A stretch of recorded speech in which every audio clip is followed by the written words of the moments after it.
I roto I tēnei haora tonu nei, kātahi anō kātaha, I tuguna te mauri o te matatini ki te whare haka o Tainui Waka. Nā ngā uri o te kāhui maunga te mauri nei I tuku.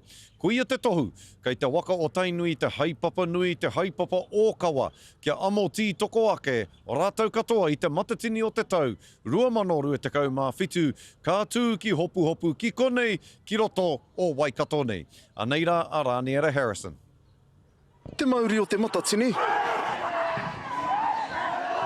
Ka tau ki runga I te mauri o te motu. E te nui o te mana, o te matatini ka tā mai ki tēnei huihuinga kia rangatira ake nei, te iwi Māori. No te haora ko taha ake nei, pohiritia ai e te whare haka o Tainui, te mauri o te matatini ki tūranga waiwai.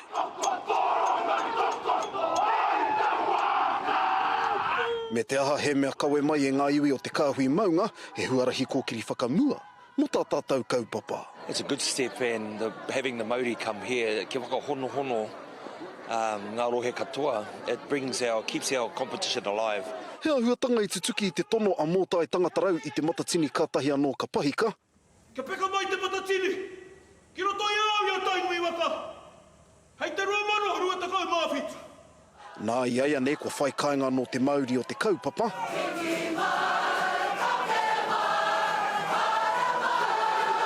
Ki te riu o Waikato ki raro, I te maru o te ariki nui, kuini ngā waihono I te pō.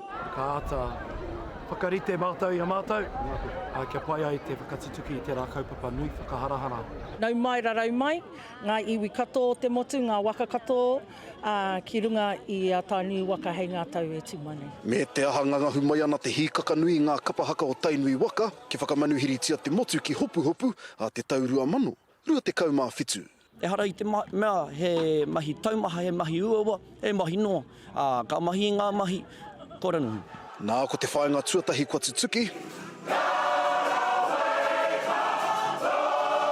E ai ki ngā kai whakahaere o te whare haka o Tainui, he huarahi ke ano, kai te aroaro.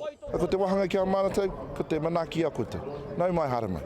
Kia tākiri tū tonu rā te kotahitanga o ngā matatini o te whare haka.